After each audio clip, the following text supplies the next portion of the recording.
Это раньше меня очень сильно бесило, особенно при поступлении, когда все люди говорят, просто будь собой. Но это же невозможно просто быть собой, то я не звезда-однодневка. У меня была стратегия после выхода «Слова пацана», что я не буду сниматься больше ни в каких пацанских фильмах. Хотелось закрепиться не как Марат из «Слова пацана», а как актер, артист Рузель Миникаев. Быстро состарились и уже в 26 предпочитаем сидеть дома. Мы оба понимаем, что я не могу.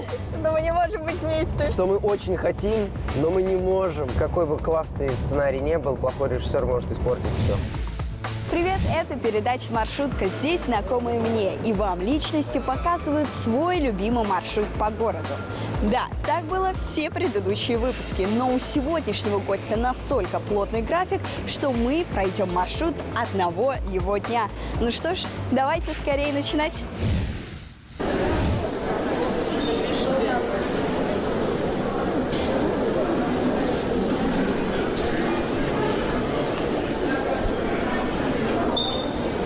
Краш всех зумеров. От простого парня из Нурлата до всероссийской известности за считанные месяцы. Актер Рузель Миникаев.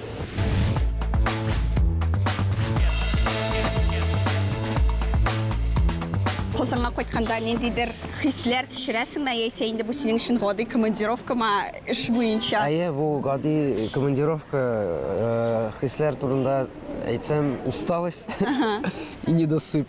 Особенно под конец года? Да. Ну что, предлагаю сесть в машину, отправиться на нашу первую локацию и там немного поговорить. Поехали. У меня возникло такое ощущение, ну, смотря другие интервью, что ты на всех, во-первых, держишься скромно, что многих и подкупает. Да. А во-вторых, как будто ты, в принципе, ты не очень любишь интервью и чувствуешь себя там дискомфортно.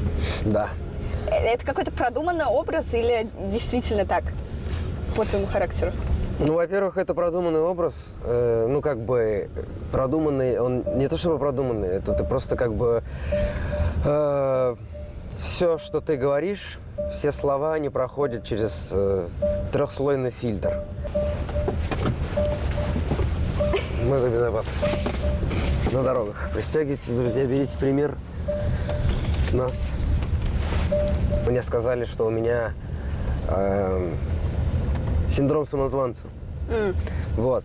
И это тоже влияет на мое поведение. Ну, синдром самозванца – это же когда ты не присваиваешь себе те достоинства, те награды, те достижения, которых... Да. Они мне объяснили так, что ты как будто бы чувствуешь, что ты недостоин вот этого. И у меня действительно это так.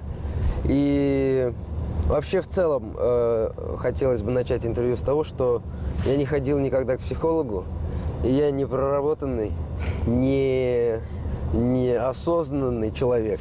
А ты не видел, сейчас рилсы актеры многие добавляют, но в основном это студенты театральных вузов, что актеру вообще противопоказано ходить к психиатру, к психологу, иначе он уйдет из этой профессии. Ну да, это вообще в целом все люди так. Из всех тенденций, к которым ведет психология, она ведет к тому, что если человек будет максимально проработан до конца, на мой взгляд, то просто ему ничего не надо в этой жизни. Он просто будет лежать как овощ и будет счастлив. И никто не будет ничего добиваться и достигать.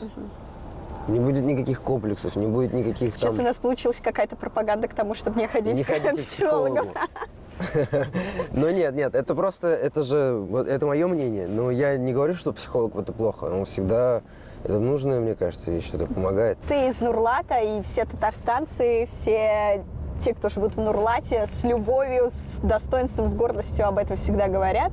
Сейчас часто получается приезжать? Нет, к сожалению, очень редко. Ну, где-то 3 раза в год, наверное, приезжаешь на... Ну, это еще прилично. 5 дней. Это 15 дней в году, получается, ты ездишь в Нурлат. А после «Слова пацана» ты давал свое первое интервью большое. Да. И ты там говорил, что сейчас в Нурлат-то и не получается спокойно ездить, потому что фанаты оккупируют буквально дом, и не получается провести время спокойно со своими родными. И это приносит и какой-то внутренний дискомфорт, и дискомфорт семье. Сейчас как-то поменялась эта тенденция? Да, сейчас абсолютно все поменялось. Последний раз, когда я был, ничего такого не заметил. Просто в первый раз оно в целом понятно было и ожидаемо, потому что была огромная просто эта волна хайпа. От этого и желание было увидеть, там, сфотографироваться, поболтать сходить в баню, пригласить в гости. Ну и, короче, там много всего можно это перечислять. А сейчас уже все подуспокоилось, и все абсолютно нормально относятся. Если единственное, там могут тебя в центре увидеть, там подойти, сфотографироваться. Но в дом уже никто не ломится. В дом уже никто не приезжает, особо никто не ломится. Мы сегодня в Казани, Да. ты приехал по работе, но все равно хочется побольше поговорить про Казань. Давай. Что для тебя сейчас это место? То есть понятно, что родина, наверное, твоя, это для тебя Нурлат. Да. Не знаю, для меня это просто Казань самый приоритетный город в России после Москвы. Многие могут заметить, что на все премьеры свои я всегда приезжаю в Казань. Это твой выбор или тебя так Да, оставляют? это мой выбор. Мне нравится, что я из Казани, мне нравится, что меня здесь ждут, мне нравится здесь представлять фильмы, мне нравится, что вот там татары рулят. Есть люди среди татар, среди народа, которые известны и не только в Татарстане. Поэтому я с удовольствием всегда приезжаю в Казань по любому поводу.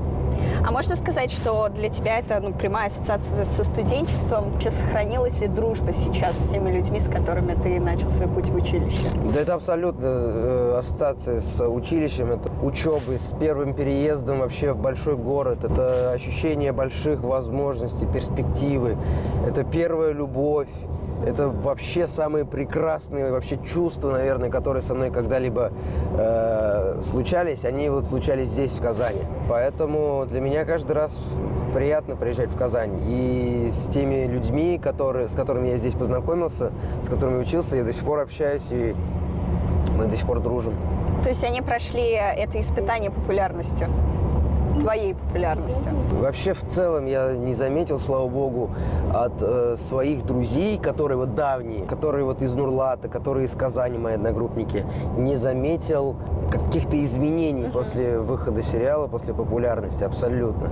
А сейчас получается пересекаться? Ну, понятно, что, наверное, каких-то специальных приездов устраивать не получается, но, может быть, вот пока ты приезжаешь презентовать премьеры... Все так и происходит, на самом деле. А вот всегда. Очень много друзей приглашают в гости, но приехать специально просто в Казань не получается, потому что я в 15 дней в году всего лишь в Нурлат езжу, а тут в Казань в целом. Поэтому со своими друзьями мы видимся либо когда они приезжают в Москву, я их приглашаю в гости, либо когда я приезжаю вот так по работе, мы на пару часов можем увидеться. Вот даже сегодня, например, после премьеры. От того, что я не могу, нет возможности просто приехать в Казань так на неделю и потусоваться здесь, поэтому во время работы ты как-то пытаешься совмещать. Мы сейчас едем Кушать. а потом... Почему ты так стесняешься этого? Мне кажется, это наоборот круто показать какие-то такие благотворительные штуки и вдохновить, может быть, кого-то другого. Во-первых, чтобы не подумали другие, что я строю из себя кого-то и хвастаюсь. Это абсолютно простая причина. Во-вторых, пример. Я не думаю, что этим можно подать какой-то большой пример. Мне кажется, если у человека лежит внутри, то он будет делать и без примера. Лично мне не нужен был пример. Делать какие-то там пожертвования, заниматься благотворительностью. Поэтому это тоже не вижу в этом смысла. Ну, я с тобой тут не согласна. Мне кажется, тут даже речь больше не про звезд, которые могут, да, допустим, сделать так же, а даже про простых ребят, подростков, которые сейчас по тебе фанатеют. И про простых ребят абсолютно такая же тема. Ничего в этом такого нет. Пойти соточку скинуть, там какой-нибудь фонд. Или там пойти какие-нибудь свои вещи отдать. Но не в детский дом, там сейчас их не принимают. Ну, куда-нибудь нуждающимся. Это, короче, мне кажется, это все от человека зависит. Он же знает, что есть люди, которые нуждаются, есть люди, которые там... более тяжелым каком-то да, более тяжелым. И ты можешь помочь, и это абсолютно все просто, и тебя за это никто не ударит, не осудит, а наоборот поблагодарят. Да, ну поэтому, так как Рузиль не хочет это освещать, но я расскажу. Мы сейчас едем на стадион, потому что у Рузиля запланирована игра в футбол с ребятами, которые воспитываются в детском доме. Да. Действительно, очень много подростков сейчас за тобой следят. хотят быть как ты, провести с тобой время, и вот и у ребят будет такая возможность. Ну, я всегда стараюсь уделять таким вещам внимание, особенно сегодня премьера у нас. Я приехал всего лишь на премьеру, и она вечером только, есть время. Ну, они написали в письме: мы играем в футбол, было бы здорово, если бы вы приехали и поиграли, просто с нами провели время. И я такой подумал, у меня здесь как раз схлопнулось, мы буквально 2 дня назад говорили о том, что будет премьера в Казани. И я подумал, почему бы не съездить, не сыграть и не поржать с ребятами. Ну и все, вот, собственно, я здесь. И сейчас мы поедем, поиграем в футбол с ребятами, поболтаем, потом поедим. И вместе поедем смотреть фильм. Да, и, кстати, повести ребят посмотреть фильм была твоя инициатива. Ну да, ну это тоже логично абсолютно. Нормально. Мне особенно момент понравился, когда вы типа в автобусе. И когда драка за Ералашей. О, хорош. Но! Здесь. Иди посиди. Играть можешь?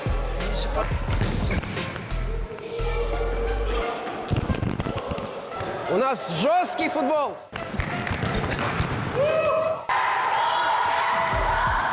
Удар!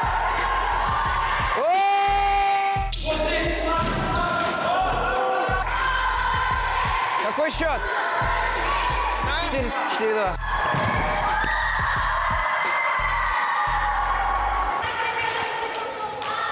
Прошел первый тайм. Да, Как? люто. Ну, ребята Они достаточно жестко играют. Жестко играют, да. Они прям бросаются. И я прошу подметить, нас больше на одного человека, чем их. И мы проигрываем 4-2. И причем, чем младший игрок, тем он лучше играет, как будто бы Тем ребята больше он очень отдается. Да. Вообще сам занимаешься спортом? Да, я не скажу, что я спортсмен, люблю спорт, я активно им занимаюсь. По пятницам я играю в футбол. А почему сегодня формат встречи именно футбольная, а не какая-то фан-встреча просто с фотографиями, с вопросами, ответами? Не просто там прийти, поздороваться со всеми, поотвечать на вопросы, а поиграть вместе с детьми, покоммуницировать. И мне кажется, это гораздо лучше и больше раскрывает самих детей, потому что когда ты приходишь к детям просто как на свою фан-встречу, пофотографироваться и раздавать автографы, все равно нет возможности пообщаться, повзаимодействовать, и дети в основном зажаты. Тут вы играете, и у тебя нет выбора, ты в любом случае раскрепощаешься, потому что ты взаимодействуешь. И они чувствуют на равных? Да, абсолютно. Сегодня я удивлен, на самом деле, потому что дети никак не отреагировали на мое присутствие. То есть как будто я каждую пятницу с ними играю в футбол. Да, у них тут в приоритете футбол.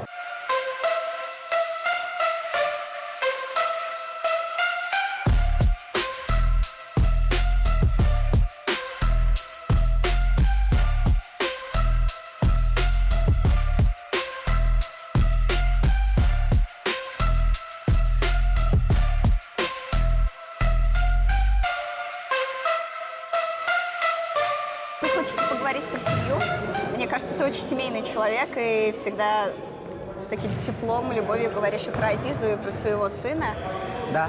И если раньше вы с Азизой не так часто появлялись на каких-то светских тусовках, на премьерах, то сейчас вас можно чаще увидеть, и вы всегда очень сильно выглядите. И во многих пабликах сейчас добавляется, что самая стильная пара. Да. Кто занимается этим? Никто не занимается. У нас от природы так. Я бы не сказал, что мы особенно куда-то ходим часто в последнее время. Просто так совпало, что премьера «Ёлок», потом премьера «Буратино», и какие-то там мероприятия у Азизы. И все, наверное, в один период это произошло, поэтому, может быть, так показалось, что мы часто куда-то ходим. А так, в основном, мы всегда выбираем провести время дома. Это и твой выбор, и ее выбор тоже, да? Абсолютно, да. Мы всегда шутим друг с другом, что мы слишком быстро состарились. И уже в 26 предпочитаем сидеть дома. Спокойный отдых. Да. Воспитание сына. Что ставишь в приоритет? Ты в одном интервью говоришь, что хотел бы, чтобы внутренними качествами он был похож на тебя. Да, и всегда об этом думаю на протяжении уже с момента его рождения. Каждый день думаю над его воспитанием и никак не могу понять, как правильно его воспитать. Ну, я литературу, к сожалению, не читаю по воспитанию детей. Просто анализирую на опыте, на своем опыте, как меня воспитывали, как воспитывали, например, моих одноклассников, друзей, и что из этого вышло. Поэтому я на самом деле не знаю, что нужно для того, чтобы он обладал такими же качествами, как у меня. Единственное, наверное, в чем я уверен, это в том, что нужно уделять ему больше внимания. Получается проводить время с сыном? Да, на самом деле получается. Я бы не сказал, что я постоянно на работе, постоянно в каких-то разъездах. У меня достаточно времени, чтобы с ним посидеть. А вот сейчас и в связи с тем, что вышли сказки, смотрит ли он фильмы с тобой и вообще как относится, как реагирует? Он пока, на самом деле, у него такой возраст, когда он не может еще усидеть долго, там, например, в кинотеатре на протяжении 1,5 часов. Но он видит, например, какие-то рилсы, какие-то трейлеры и отмечает меня. Я бы не сказал, что он как-то особенно реагирует, просто он видит, что это папа, и все. Он как будто бы уже... Для него это как бы нормально, что вот папа здесь, и папа на экране. Что было для тебя роскошным максимумом в 20 лет, что сейчас кажется обыденным? Квартира в Москве. И финальный вопрос здесь. Ты говорил, что твоя мечта вот добиться успеха, это даже не мечта, а была какая-то цель. Да. Какая цель сейчас и какая мечта? Хороший вопрос. Потому что как будто бы какую-то планку я уже достиг, и дальше нужно, наверное, точно нужно двигаться куда-то, я пока не знаю. На данный момент какой-то определенной большой великой цели я для себя не нашел, просто сейчас нахожусь в режиме автопилота, работаю для того, чтобы сохранить свое имя в индустрии. То есть, чтобы это не было просто когда-то снялся в кино и все на этом, а чтобы закрепиться как актер Рудель Миникаев. Подкидываешь дрова уже в горящий огонь. Да. Стараюсь держаться себя в тонусе. Может быть, какая-то премия или какая-то награда, которую ты хочешь получить за свою роль? Нет. Нет?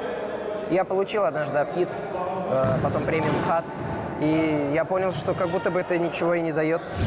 Хочу поговорить про слово «пацана». Ты говорил, что какая-то слава, которая пришла сразу после фильма, она сейчас, наверное, ощущается не так сильно и будет понятно, и будет ощущаться лучше, когда пройдет несколько лет, и ты сможешь взглянуть на это со стороны. Да.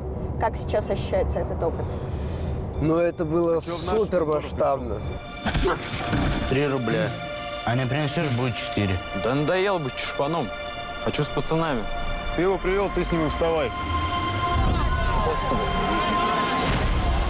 Теперь запомни, ты теперь пацан, ты теперь с улицы, а кругом враги. Это была, я не знаю, какая-то головокружительная популярность. Сейчас вот смотришь уже на другие вещи, которые стреляют, типа вот этих девочек Сигма-бой, еще каких-то там звезд.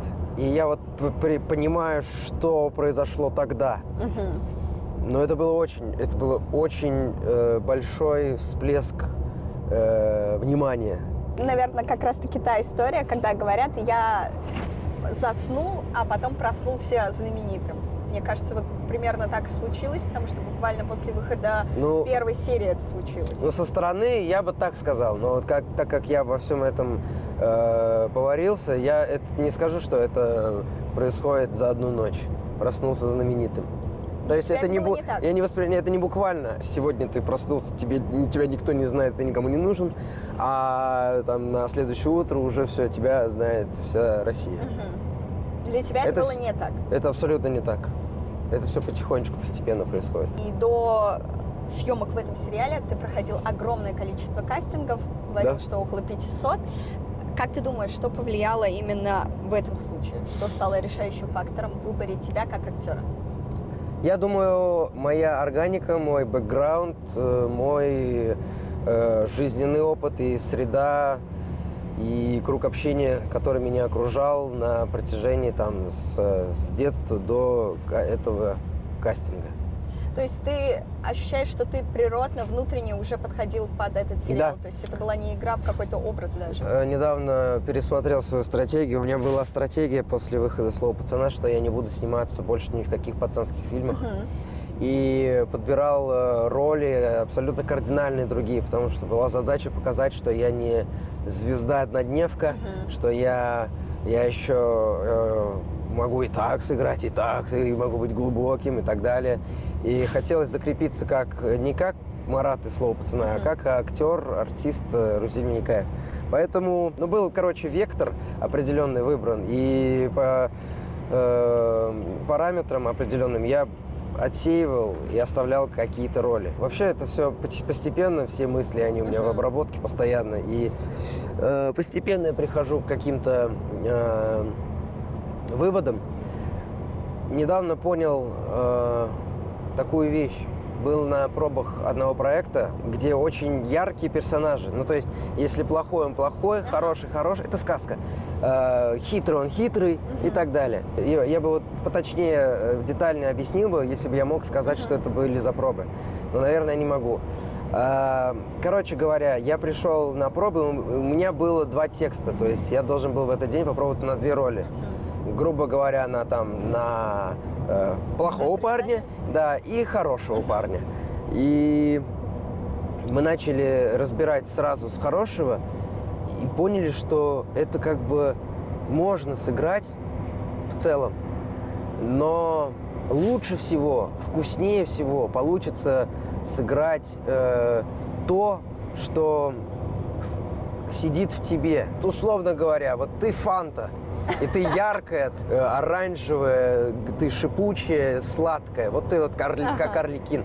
Но в Фанте еще есть химически вредные вещества, красители, антиоксиданты и так далее. И ты можешь быть, в принципе, ты еще и Карабасом-Марабасом. Это я условно. Да. И понятное дело, что на поверхности лежит Арлекин, и тебе легче и органичнее будет сыграть его, чем искать что-то, вытаскивать из этого состава, из этой жидкости, по крупинкам собирать и делать другого персонажа, который менее характерен вообще твоей личности. Это можно сделать, но для этого нужны репетиции очень долгие. А в кино нет такого ресурса, как время, поэтому там чаще работают типажи. Про роли. Ты говоришь, что начал отбирать после «Слова пацана», чтобы не повторяться в каком-то одинаковом амплуа. Да. Сейчас много сказок, в которых ты сыграл. Кто занимается отбором ролей? Ты самостоятельно или это все-таки продюсеры занимаются? Самостоятельно. У меня нет продюсера. Есть менеджер просто, который является связующим звеном между артистом и продюсерами фильма. Безусловно, менеджер тоже помогает мне с выбором, мы всегда советуемся с ней. Но в основном всегда последнее слово стоит за мной. В твоем арсенале сейчас есть фильмы суперпопулярные, в которых, скорее всего, много платят, и там снимаются известные нам всем лица, например, те же «Елки». Также у тебя есть опыт работы в авторском кино, есть сказки, есть пацанские фильмы. Есть ли какой-то приоритет сейчас? Или зависит от на самом конкретной деле, роли? Сейчас приоритет, в принципе, точно такой же, как и был с самого начала. Это хороший сценарий. Хороший, интересный, объемный сценарий. Все остальное, на самом деле, какие-то уже предрассудки, они отошли на второй план. Поэтому, наверное, это самое главное. А смотришь ли, например, на актерский состав, кто еще будет сниматься? Есть Смотрю. какие-то имена, с которыми ты готов пойти на любой сценарий? Нет таких имен. В любом случае, приоритет – это хороший сценарий. Наверное, да. За исключением каких-то парочек проектов. Например?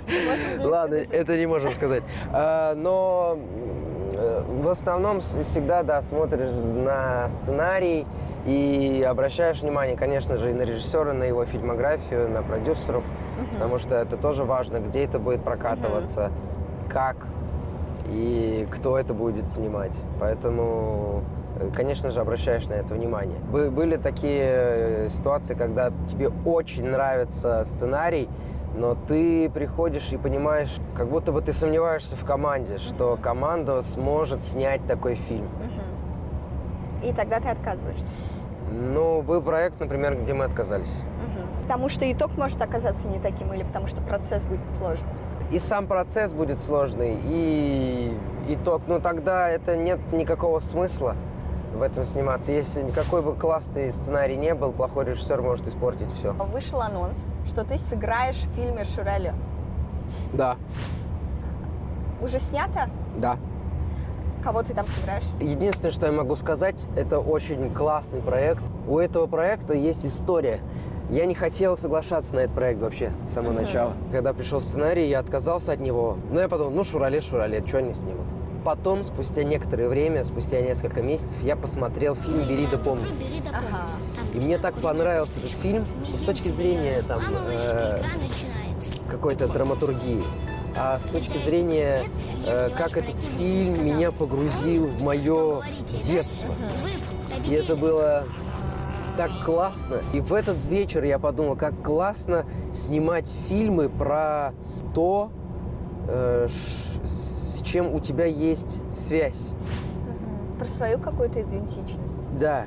И в этот же вечер я написал менеджеру, попросил, чтобы она связалась с ними и чтобы дали согласие на любую роль вообще в этом проекте. То есть мне вообще уже было не важно, какую играть роль, главную, не главную, женскую, там вообще плевать. Главное, чтобы просто быть причастным к этому проекту и поддержать его. Надеюсь, что это будет классный фильм. Ну, действительно, это нравится. очень интригующе, потому что, во-первых, это сказка, вот, наверное, так же, как Это не сказка. Буратино. Мифология? Ну, то есть, нет, про сам Шурале, это да, это сказка, мифология. А фильм основан не на сказке? Но это вообще абсолютно не то, о чем вы думаете. Там не будет это Шурале, который Нет, а Шурале, щекочет кстати, Батыра. он не про это. Как раз-таки Рабит Абу-Батулла, который снимался в «Бери да помни». Да. От кого-то эту историю я слышал, Вот по-моему. он говорит, вот все думают, что он злодей, который щекочет Да. и убивает людей, а на самом деле это добрый персонаж, потому что он охраняет лес, и Да. это люди, которые посягли на его территорию, Все правильно. и вообще неправильно воспринимать его как злодея. Да, и это не тот персонаж, который был нарисован в книжках. Вот это вот. Фильм со смыслом, не просто прямой пересказ Известной истории. произведения, да, от Блэдука. Съемки в елках. Первый раз, когда мне прислали предложение, я подумал, ну классно сняться вообще в целом в истории такой легендарной. Я принял в этом участие, сыграл Дамира, познакомился с Бураком, и все. Когда вышли 12-е, точнее, предложение пришло по поводу 12-х, я уже не особо хотел, но там уже сменилось продакшн, по-моему, сменились почти, половина сценарной группы, и... Короче, это как раз-таки ситуация, когда ты соглашаешься из-за команды. Да не переживай, все нормально, я все решу. Ты уволен. В смысле? Съемки проходят очень быстро, так как это фильм, который состоит из нескольких новелл. И в целом они, если взять отдельную новеллу, она очень короткая. Поэтому съемки проходят буквально за 4-5 дней максимум. Летом в основном, когда нет никакого внутреннего новогоднего настроения. И жарко всегда, потому что ты в зимней куртке, а снимаешь летом. Есть фрагмент, который очень много также постят. Ты или не ты, кстати, вот интересный вопрос. Твой персонаж в костюме медведя танцует татарский танец, причем танцует очень профессионально. Да? Это ты? Нет? Но у нас, знаешь, у нас есть тебе такой подарок сейчас. Так. Ну, твоему сыну, наверное, скорее. Это же прикольно. Это вообще герой телеканала Шайн ТВ, но мы посмотрели елки и подумали, что эта игрушка очень подходит тебе.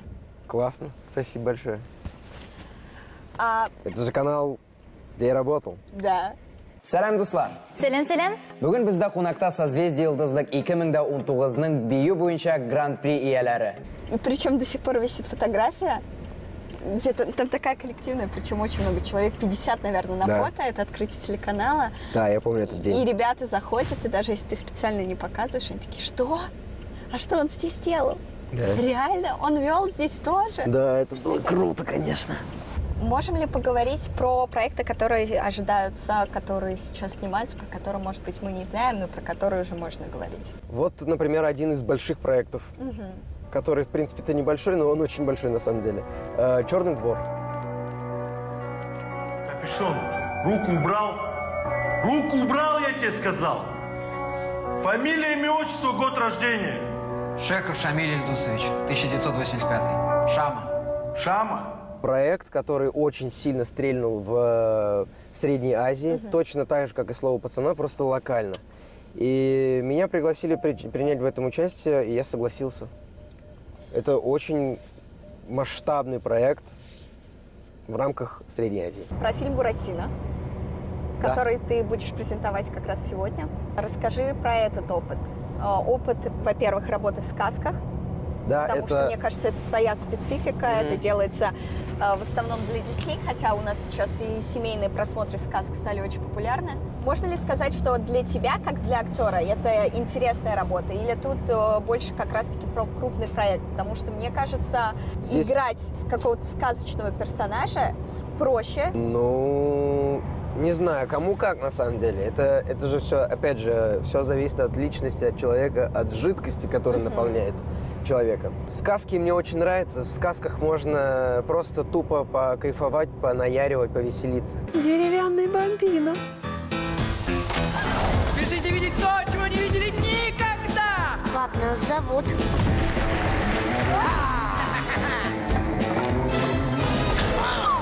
Зачем вы его бьете? Кукла! Не трогайте его! Поразительно. Это что, дерево? Деревянность — это лучшее, что может быть в артисте репертуарного театра. Арлекин! Мальвина. Пиро! Артемон. Насчет того, что сказки легче играть, я вот не согласен здесь, потому что есть, опять же, персонажи, например, которые ты не можешь сыграть. Я был на пробах, например, одной сказки. Меня позвали на главную роль, и меня туда не утвердили, потому что я не смог это сыграть. И я сам это объективно понимаю. И на пробах мы понимаем, мы оба понимаем, что я не могу. Что мы не можем быть вместе. Что мы очень хотим, но мы не можем. В этом нет вины моей, и это не значит, что я плохой артист.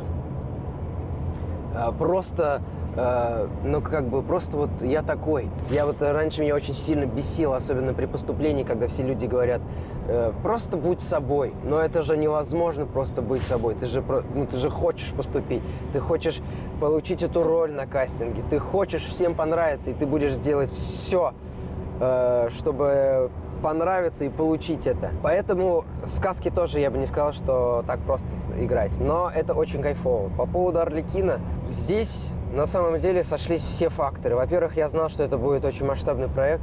Мне понравился персонаж. Ну, в целом, я знал эту историю. Это же очень популярная, знакомая всем сказка, да. А ты пробовался сразу на Арлекина или были еще какие-то роли? Нет, я сразу пробовался на Арлекина. А есть какая-то роль в этом фильме, которую бы ты хотел сыграть? Дуримара. Офигенная роль. Я бы с удовольствием Судя сыграл. по видео нарезкам с опросами других актеров, да? Это роль самая популярная, которую бы также хотели сыграть. Да, она офигенная. Мы со Львом... Мы даже со Львом на съемках, мне было интересно разбирать его роль. Я подходил и накидывал ему предложения даже. Ну, то есть, я когда увидел его впервые в гриме, мы представляли, что это вообще... Он же как бы все время под Барабасом. И мы представляли, что это прототип Питера Петтигрю. И вот у него еще зубки такие, и вот он может, он как крыса. И от этого очень много прикольных вещей было, и мне вот прям очень хотелось все это сыграть. И вместо того, чтобы сыграть, я подходил к Льву, я говорю, а вот смотри, можешь вот так еще сделать. Ну, это было классно.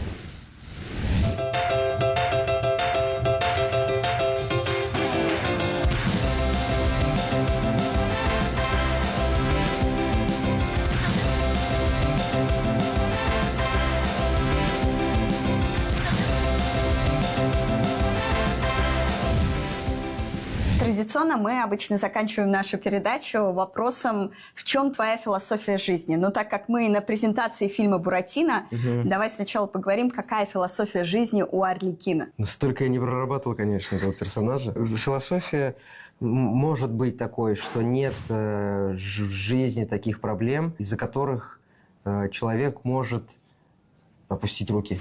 Вот, наверное, так. Ну и в чем философия жизни Рузили Миникайло? Схожа ли она с чем-то? На самом деле, в принципе, да, все так и есть. Мне кажется, нет в жизни ничего невозможного. Мне кажется, это интервью посмотрят много молодых ребят, в том числе те, кто хочет стать актером в будущем, хочет прославиться. Что бы ты им пожелал? И что бы ты сказал молодому Рузиле, вот, может быть? Вот как я уже говорил, это самый бесячий совет – быть собой. Мы же возьмем этот предыдущий, что я говорил в машине, да? Да. Вот быть собой.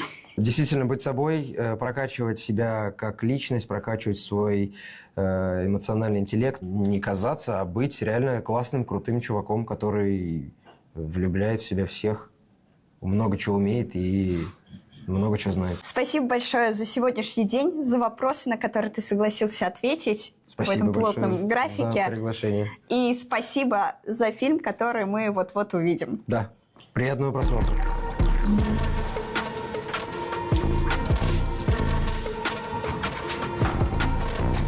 Спасибо. Спасибо. Можно обнять? Давай. Спасибо.